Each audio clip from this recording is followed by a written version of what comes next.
Здраво да дојдовте уште на видео, каде што ова видео ќе биде еден вид вовед за тоа како ќе ја доискористиме енергијата од дадените соединенија, односно ќе биде вовед за респирација на ниво митохондрии, односно за оксидативна фосфорилација.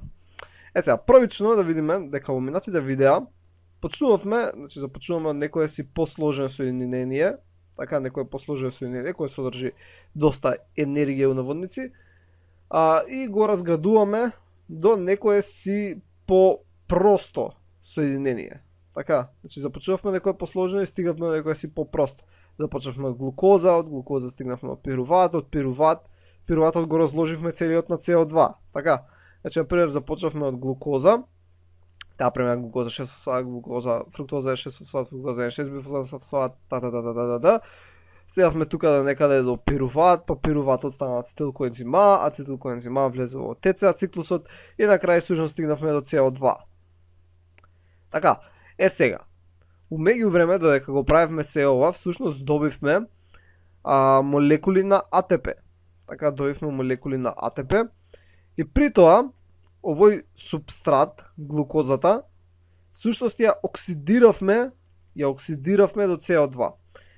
Оксидацијата се вршеше, значи со помош на коензими, односно кофактори, кои ги нарекуваме NAD, односно никотинадин динуклеотид, исто можеше да биде од NADP, исто може да биде од, не знам, друга боја, флавин, мононуклеотид,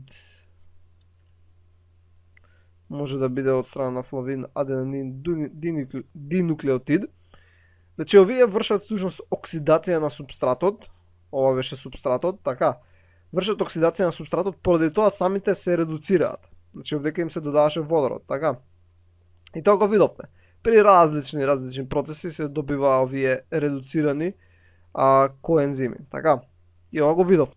Сега всушност увистина овдека се ослободи еден водород во околината, но тој обично не го бележам, настоја го бележам само тој кој е врзан со коензим. Сега, овој АТП што го добивме на ниво на оксидација на субстратот, значи како што го оксидиравме субстратот, всушност се нарекува АТП добивам по пат на субстратна фосфорилација. Значи тоа е по пат на субстратна фосфорилација. АТП, например, кога го добивавме внатре во хлоропластите, ќе направам се тука на хлоропласти, дека добивавме АТП, под дејство на светлина, тоа е всушност фотофосфорилација. Значи тоа е фотофосфорилација. Сега ќе го видиме последниот вид на фосфорилација, односно добивање на АТП, кој што зависи од овие редуцирани коензими. Ги гледате овдека што ги бележам со бело. Со нив и со помош на кислород ќе добиеме оксидативна фосфорилација.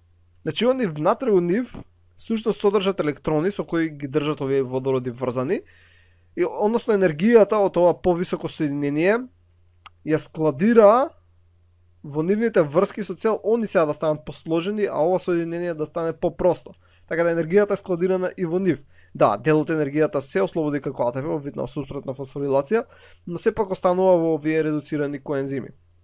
Сега, овие редуцирани коензими, ќе повлечам овдека надоле, ќе одат всушност до внатрешната мембрана на митохондријата.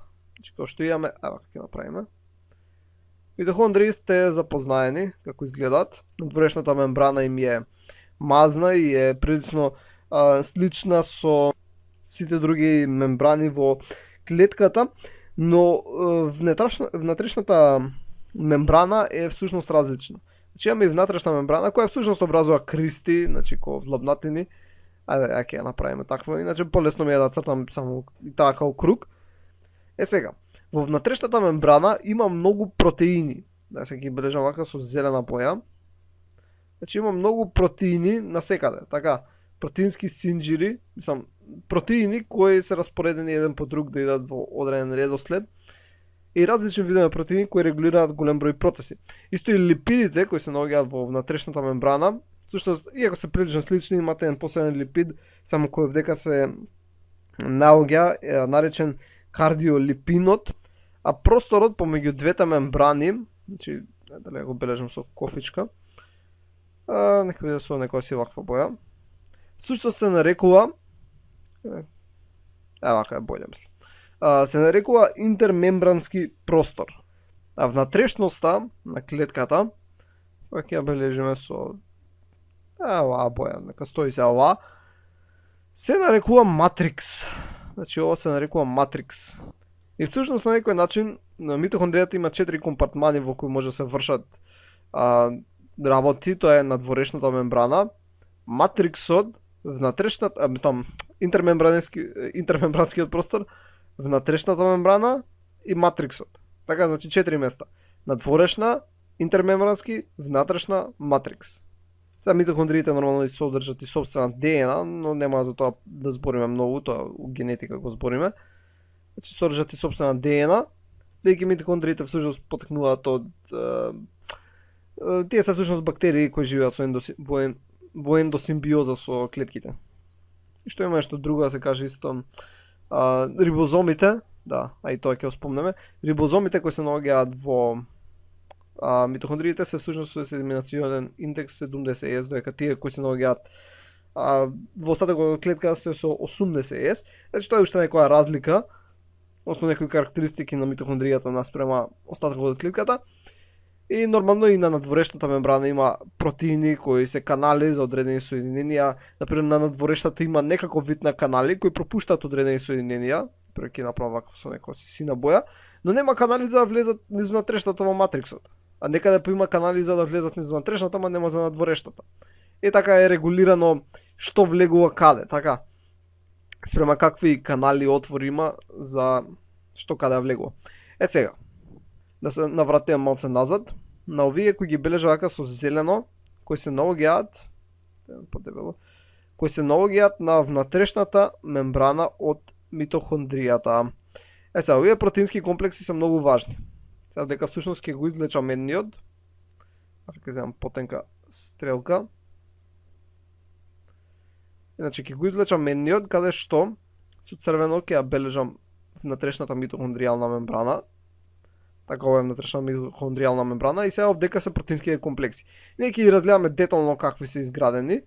Ова нека биде вака првиот комплекс, после комплекс 2, комплекс 3, комплекс 4, измеѓу ќе имаме тука убихинон, цитохром С и на крај ќе имаме АТП-азата. Чака пумпа. Ова главата треба да е свртена на кај матриксот, значи надоле ако е матрикс, овдека е, значи долното е, значи матрикс. А ова горе е интермембрански. Значи интермембрански. Сега ова е АТП-аза. Добро, и таа е всушност метната во мембраната. Сега оваа шема од прилика ќе сте ја виделе кога зборевме за нецикличен транспорт на електроника и фотосинтеза. И ова е прилично слично како се одвива создавањето на енергија. Сега, овие што беа редуцираните коензими овдека горе, така, всушност сега ќе ги донесеме овдека,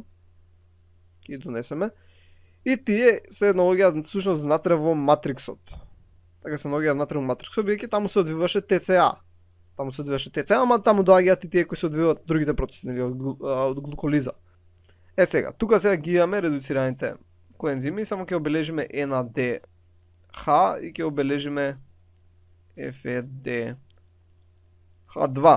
Сега ова ќе биде еден коопшти преглед, но NADH овдека ќе донира електрони и тие електрони ќе патуваат од едно соединение на друго спорема нивниот редокс потенцијал и ќе патуваат и ќе се пренесуваат, всушност овие ќе идат кај убихинонот и ова е од комплекс 1, овие од FADH ќе идат низ комплекс 2, ќе идат исто до убихинон електроните, па убихинонот ќе ги пренесе на комплекс 3, комплекс 3 ќе ги пренесе на цитохром С, цитохром С ќе ги пренесе на комплекс 4 и понатаму тој ќе ги пренесе на кислород,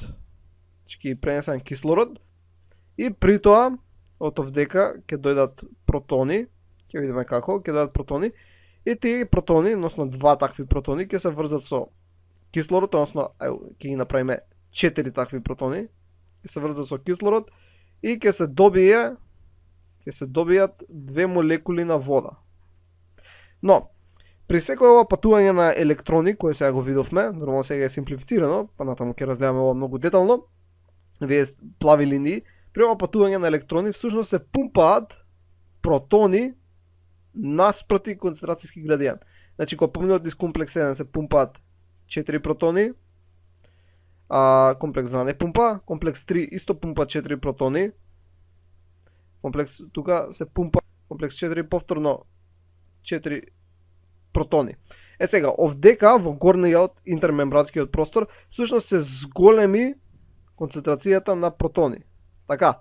Сега тие бидејќи секогаш се движат од таму кај што има повеќе, кон што има помалце, протоните, сите овие, така, сите овие и плюс од други извори што влегуваат, не се само од овдека, се враќаат назад преку оваа АТП-аза, се враќаат назад во матрисот и при тоа АТП-азата се придвижува. И со тоа придвижување, сега тоа е многу покомплексно, но ќе видиме дека АДП при присуство на фосфор, добро, нормално, преминува во АТП. И ова е оксидативна фосфорилација. Така, така всушност ќе искористиме енергијата која е складирана во електроните внатре овие коензими да направиме уште повеќе АТП. Добро, значи тоа беше еден вид преглед на општо на оксидативната фосфорилација и како ќе искористиме енергијата од овие коензими. Сега понатаму во наредните видеа ќе ги разгледам сите овие комплекси, додека што ги бележав со зелена боја протеините кои беа, така ќе бележам сега со да ги обојам. Сите овие протеини ќе ги разгледаме подетално, убихиноното, односно коензимот цитохромот, комплекс 1, комплекс 2, комплекс 3. Ќе ги разгледаме поубаво и ќе видиме како детално идат електроните, низ кои соединенија се пренесуваат, кои имаат различен редокс потенцијал, со цел да се одвива целиот тој процес. Ама ова е главната идеја, ова е главната слика која треба да се запамти. Така. И како што можете да видите дека е прилично слично со фотосинтезата. Така, светлата фаза на фотосинтеза кај нецикличниот транспорт на електрони. И ова е всушност таа хемиосмотска теорија која е многу интересна. И по биохемија кога ќе учиме некојаш во иднина, ова кога ќе стигнеме до ова ќе биде многу по-детално и многу по-интересно направено. Значи ова е стварно неверојатно како работи. Добро, тоа беше се за ова видео, се надевам дека научивте нешто ново и ќе се видиме во наредното видео кај што ќе разгледуваме подетално структурата на сите овие делови. Довидување.